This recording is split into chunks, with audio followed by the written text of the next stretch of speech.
Hello and welcome to My Way or the AI Way. I'm Scott Davison. I'm on a mission to master AI, and I'm sharing that journey via this podcast. As I learn what works and what doesn't on AI, I'm sharing it via episodes on this podcast.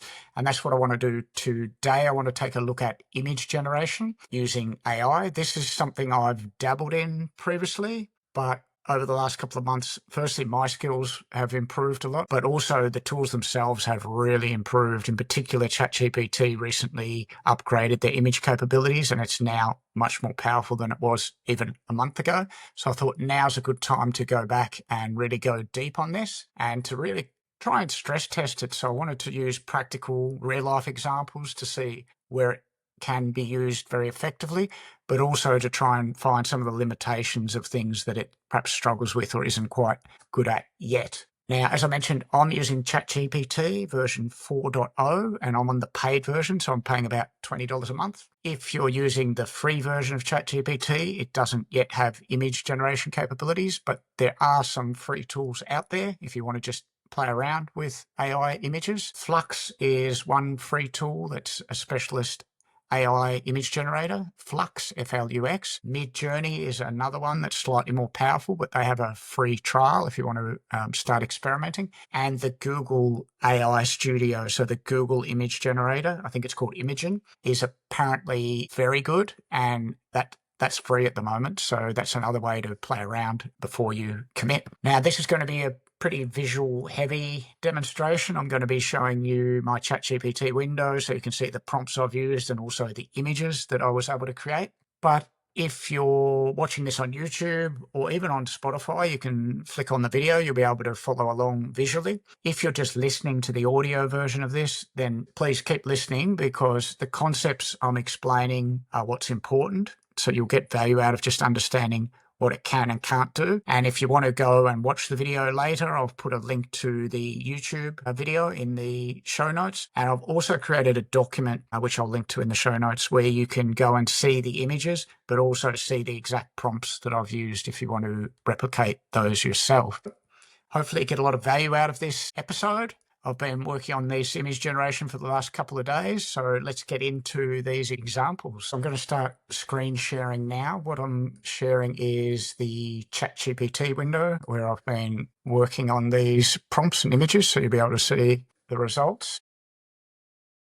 But as I say, if you're just listening to this, I'll talk you through it.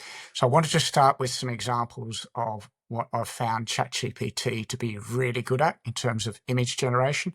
And the first one is conceptual visuals, so logos as an example. So for this example, I went back to a previous episode where I created a virtual marketing agency and I got that agency to come up with brand names for fictional business selling gluten-free donuts. So I thought I'll continue on that track and now get it to create logos to go with those brand names. The brand name I quite liked was WTF Donuts without the flour donuts, WTF Donuts. So I've asked it here to create 3 different flat vector logo concepts for a brand called WTF Donuts. I've used the American spelling because, hey, if you're going to be selling donuts, US is a good market to be targeting. And I've said each logo should be playful, bold, and appeal to a Gen Z audience, and include a stylized donut element in each. Use a transparent background, make each concept visually distinct. Example 1 could be minimalist, 1 edgy, street-inspired, and 1 fun and retro. So quite a detailed prompt to try and get something close to what I'm looking for and to give it lots of context. And I've also asked it to give me 3 concepts right up front. Much like if you're working with a traditional designer, you want them to come back with more than 1 option so you can choose and refine. So I've asked for 3 concepts. And as you can see, it's generated 3 really good logos, I would say. And whilst they're similar in some ways, they all use the same donut image.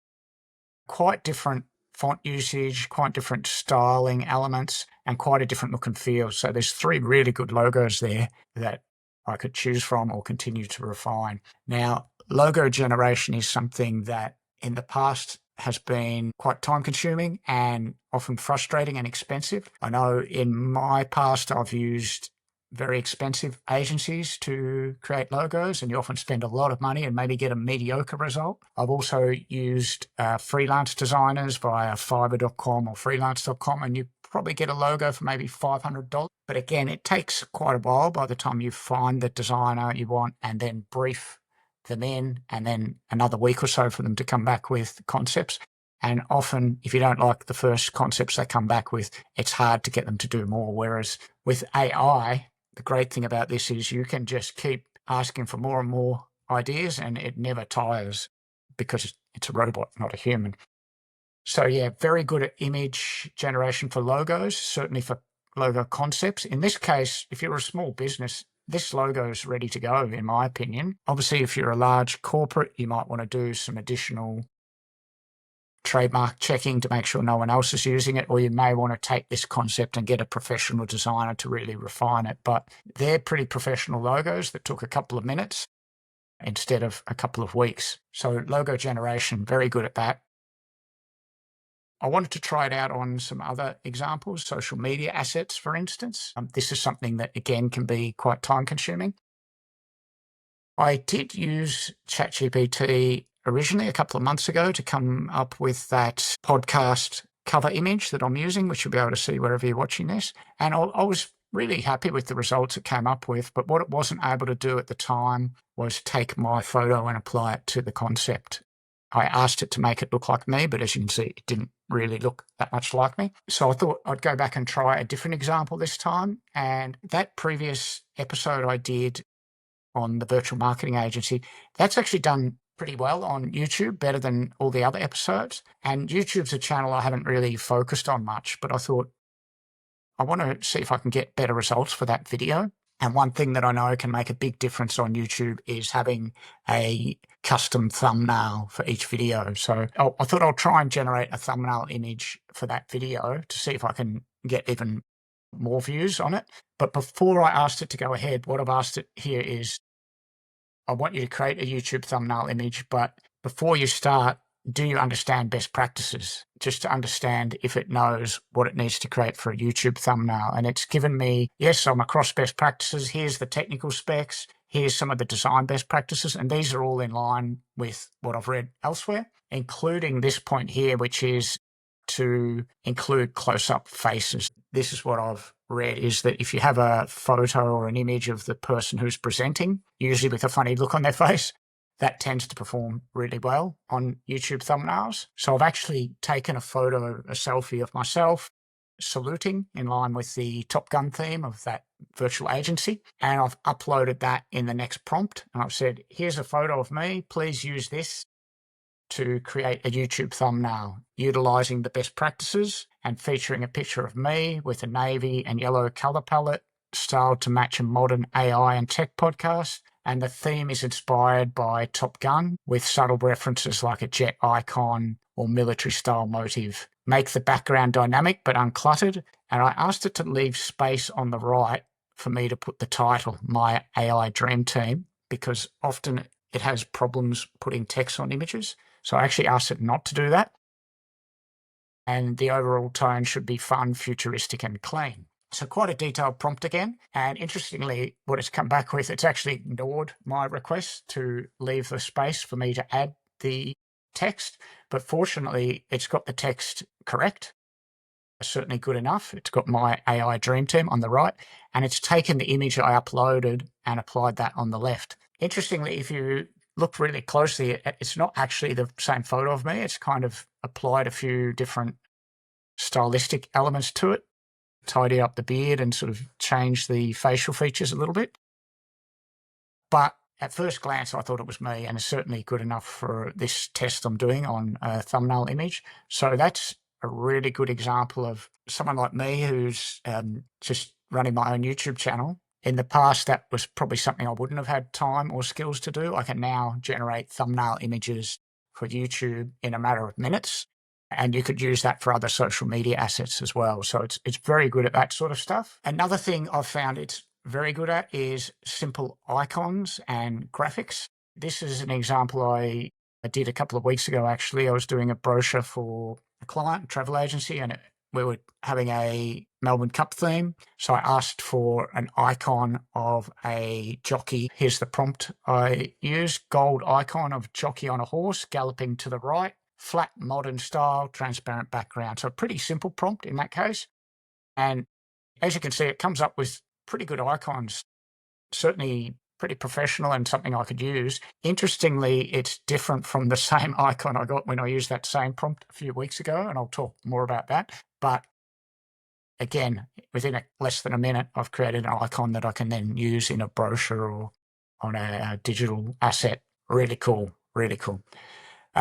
Another thing AI is really good at, and this has been getting a lot of attention on social media lately, is taking a photo of you or someone else and applying different style variations to that image. So I started again by uploading a selfie of myself, and I've said, here's another photo of me attached. Can you please create a stylized portrait from this photo in a cartoon style?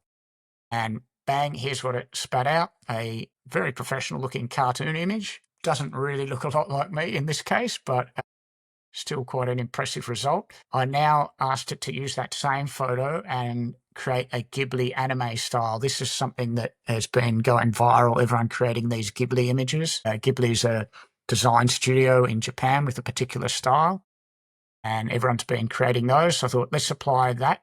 And as you can see, it's taken the same image and created a different version with a very different style. Anime, really impressive.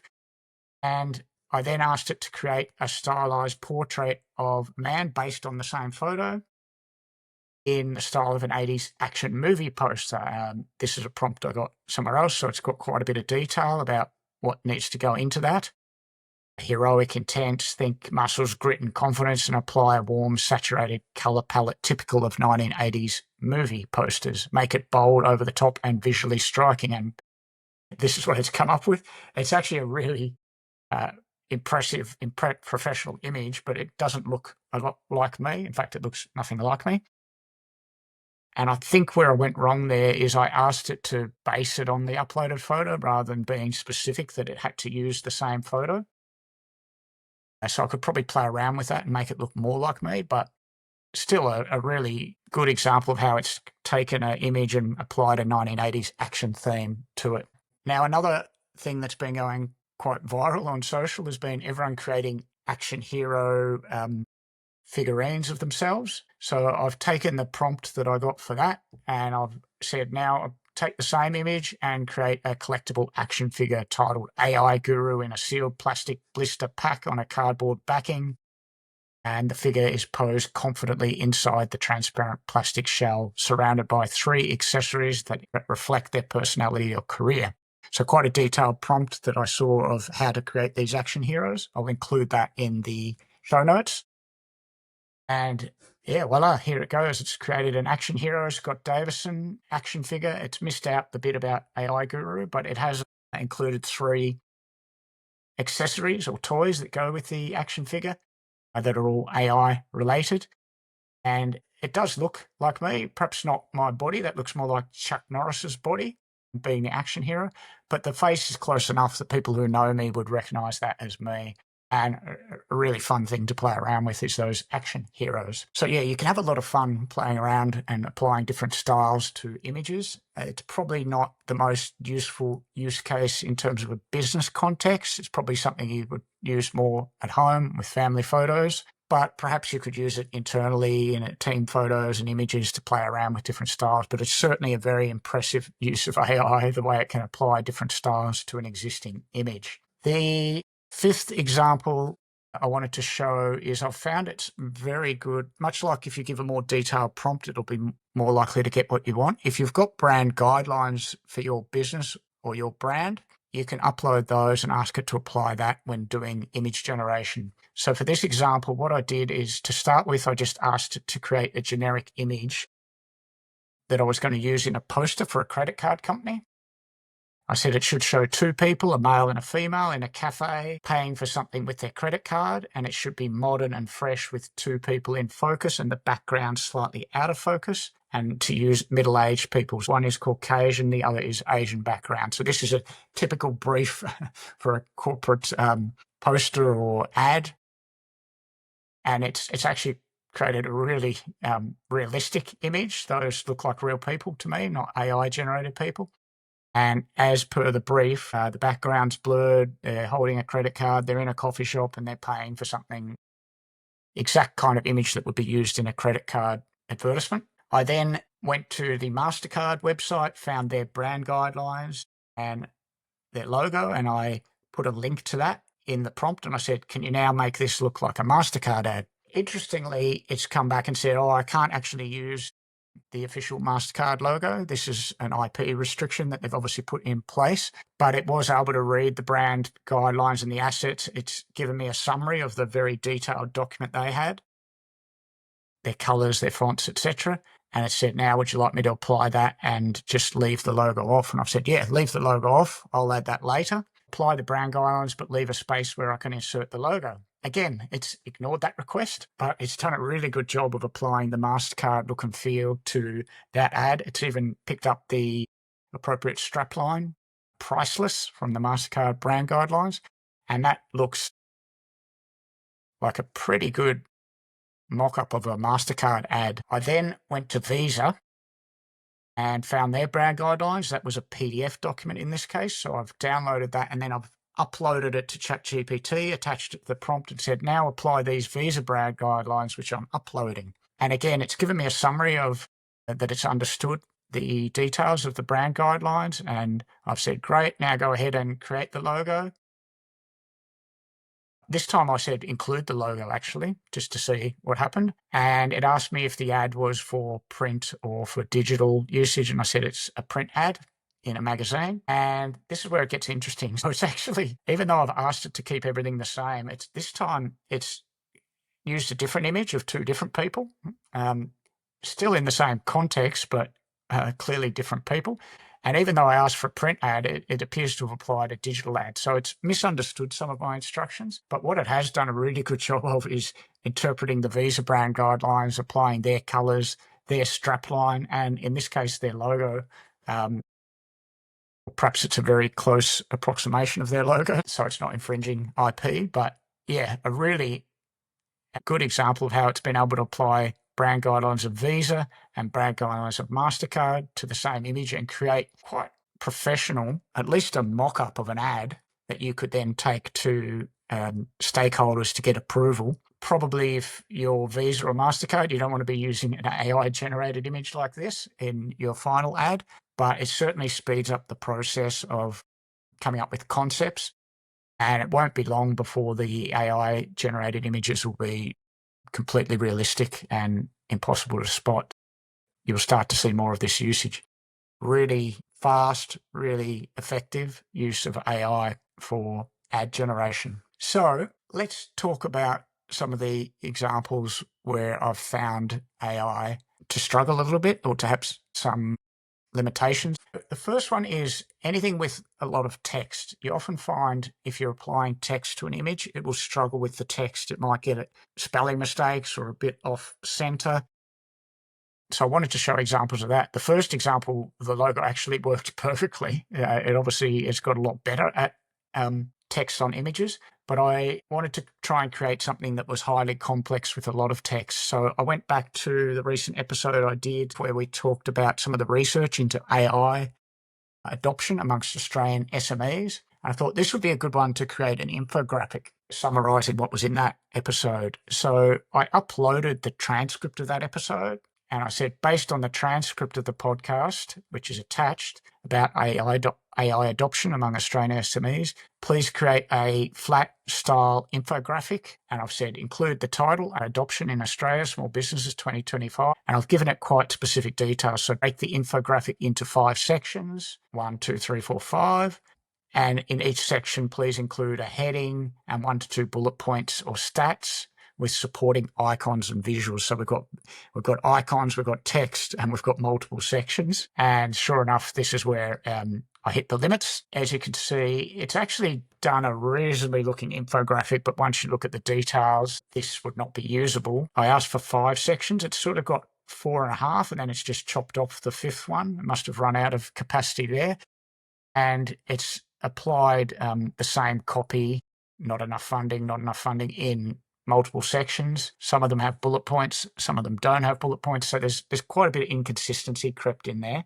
Good concept, but if you were creating infographics like this, you would probably want to maybe create the icons or even the layout in AI but then take it into Photoshop or Canva to add the text elements yourself in order to get those 100% accurate, because clearly you don't want to be doing a infographic with spelling mistakes or inconsistencies on it. But pretty good at coming up with concepts for infographics. The other area where I've found it can struggle is sort of realism, so photos of humans. You've probably seen coverage of this. It often gets hands wrong, the wrong number of fingers, and the more complex the imagery of the people, a lot of errors can slip in. But again, it's got a lot better. So the first couple I tried with 2 people shaking hands, they all had the correct number of fingers, and you really can't spot that that's an AI generated image. So I gradually made the prompts more complex to try and hit the limits of its capabilities. This one I asked for 4 people in a room. I asked to have a cruise ship out the window in the background, a map of the world in the background to make it look like a travel agency. And this is where it started to become obvious. If you zoom in and look at their hands, you can notice some irregularities there. So this is not something you would be able to use in a professional context, but again, it's getting better and better, and it won't be long before it'll be impossible to spot AI-generated photos from real photos. But for now, if you need a highly realistic photo, you're probably better off using a image library like Getty or some of the free image libraries, or going to the expense of getting models, getting them in a room and taking photos if you've got the budget for that. But AI right now is probably better for illustrations rather than photos in terms of accuracy. The other area where I've found it can be a bit frustrating to work with AI because it's so clever and so good at some things, and then some really simple stuff it trips over. And this is where you realize you're working with a robot, not a human. Consistency of images is an example of that. I've asked it to come up with travel icons here. So create flat vector icons representing different aspects of travel. And I asked it for 5 different icons: a suitcase, an airplane, a cruise ship, a map with a pin, and a passport. This is typical of an icon library where you want 5 icons to all look visually consistent. And I've asked them to be clean, modern, and consistent, and provide them side by side on a transparent background. And again, it's kind of failed here. It hasn't done the 5 images. It's done 4.5. It's sort of chopped this one off, and they're a little bit inconsistent. Some of them are on dark backgrounds, some are on clear backgrounds. You probably wouldn't want to use these icons next to each other. Each one of them in isolation is probably okay, but a lack of consistency there, which again is something that seems simple, but AI seems to find quite hard. Along that theme, another thing that I've found a bit frustrating is where you ask it to take one image, keep everything the same, but just change one element of it. This is a very simple request to a traditional designer, because they would just go into the original image and delete the bit you want to change and change that. But that's not how AI works. It's not working off a previous image. It's creating a new image each time. And you get inconsistencies for that reason. As I mentioned previously, you could give the same prompt 2 different times and get 2 different images. I wanted to test this out.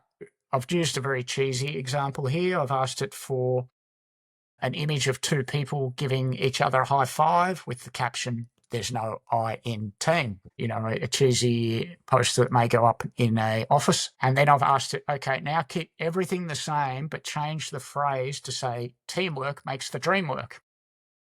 And as you can see, it's done a pretty good job, but it hasn't kept everything the same. So for some reason, this lady's no longer holding the cup of coffee, and it's also changed the color of the background. This one's on a transparent background. This one's on a coloured background. So I've asked it again, now keep everything the same, but let's give the lady in blue a cup of coffee like the original one.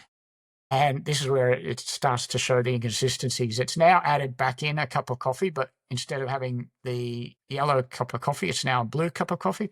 And you can see this guy's now got 3 fingers instead of 5 fingers. And it's just showing that it's got inconsistencies. So that simple prompt of keep everything the same seems to fail, and you often get slightly different results each time you generate a new image. Just a reminder, it's not human yet. When you're working with AI or ChatGPT in text, in copy, it's actually very easy to think. It feels very human-like. But once you start working on images, you'll quickly notice the difference between AI and a human, because it's still learning how to generate images, and it's doing it in a different way to how humans would do it. Okay, so I've stopped sharing there. Just to recap, some of the things that AI is really good at. It's really good at thumbnails. It's really good at logos, particularly generating multiple concepts. It's not perfect, but it's very good and much cheaper, faster, and easier than traditional routes. It's also very good at applying style variations to images, photos, for instance, and you can have a lot of fun with that. It still struggles with realism of highly detailed photos, but it's getting better and better at that. For now, you probably still want to use image libraries for those sort of photos or original photography.